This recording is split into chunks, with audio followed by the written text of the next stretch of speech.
वालेकुम, welcome to my channel Fariha Mirza academy. How are you student, कैसे हैं आप सब लोग। मैं आप लोगों को 10th क्लास की बायोलॉजी पढ़ा रही हूँ, चैप्टर नंबर 1 गैसियस एक्सचेंज। पिछली वीडियो में मैंने आप लोगों को टॉपिक पढ़ाया था rate of breathing at rest and during exercise. आज हम उसके अगले टॉपिक को डिस्कस करेंगे। अगले टॉपिक को डिस्कस करने से पहले आप लोग चैनल पे नए हैं, चैनल को सब्सक्राइब कर दीजिए, लाइक कर दें एंड शेयर कर दें अपने फ्रेंड्स के साथ। तो चलें वीडियो को स्टार्ट करते हैं। आज हम टॉपिक पढ़ेंगे आर्टिफिशियल वेंटिलेटर। देखिए, वेंटिलेटर का मतलब होता है ये एक मशीन है। ये मशीन पेशेंट के साथ लगाई जाती है जो पेशेंट को सांस लेने में बहुत ज़्यादा प्रॉब्लम हो, मतलब वो सांस ठीक से नहीं ले पा रहा होता, उसको बहुत ज़्यादा डिफ़िकल्ट पैदा हो, मुश्किलात का सामना करना पड़ रहा हो, तो ये वेंटिलेटर उस शख्स को लगाया जाता है। मतलब ये वेंटिलेटर जब लगता है तो समझें लास्ट स्टेज ही चल रहे होते हैं उस पेशेंट के, तो ये एक आर्टिफिशियल वेंटिलेटर होता है।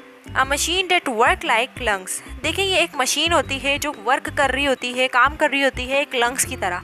अब ये लंग्स क्या काम कर रहे होते हैं? लंग्स का काम भी तो ब्रीथिंग का होता है, वो भी तो सांस का प्रोसेस को सरअंजाम देते हैं। ये भी मशीन बिल्कुल इसी तरह है, ये कार्बन डाइऑक्साइड को बाहर निकालेगी और ऑक्सीजन अंदर लेकर आएगी ये मशीन।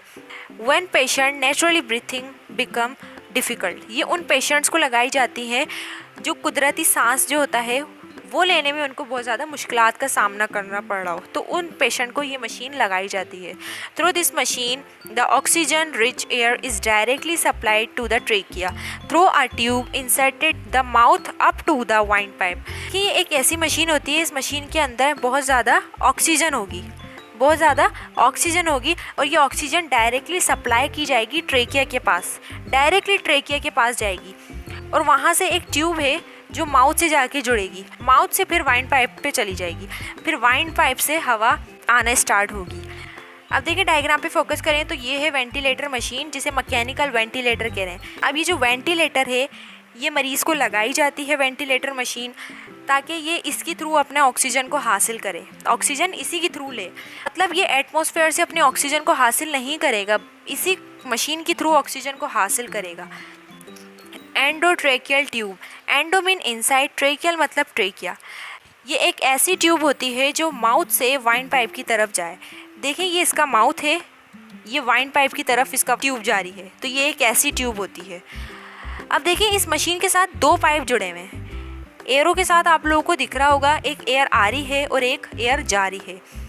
तो यहाँ पर लिखा है air flowing to the patient through a humidifier which warm and moisture the air. देखिए, यहाँ से हवा आ रही है इस पेशेंट के अंदर, मतलब ऑक्सीजन इस पेशेंट के अंदर जा रही है, इस मशीन के थ्रू इस पेशेंट के अंदर ऑक्सीजन जा रही है। और ह्यूमिडिफायर का मतलब होता है इसके अंदर जो एयर गई वो इसको गर्म और मॉइस्ट करे इस एयर को। अब देखिए, दूसरा वाला पाइप है, इसमें से कार्बन डाइऑक्साइड बाहर निकलेगी, तो यहाँ लिखा है exhaled air flowing away from the patient, मतलब इस पेशेंट के अंदर से कार्बन डाइऑक्साइड बाहर निकल रही है, इस मशीन के अंदर आ रही है। अब देखिए, यहाँ पर लिखा है नेजो गैस्ट्रिक ट्यूब। नेजो माने नोज़, गैस्ट्रिक मतलब स्टमक। अब ये नेजो गैस्ट्रिक ट्यूब एक ऐसी ट्यूब होती है जो इसके नोज़ से स्टमक की तरफ पहुँचाई जाती है। इसलिए पहुँचाई जाती है ताकि जो पेशेंट है इसको खाना जो है वो लिक्विड फॉर्म में पहुँचे, लिक्विड फॉर्म में इसका खाना जाए, ठीक है।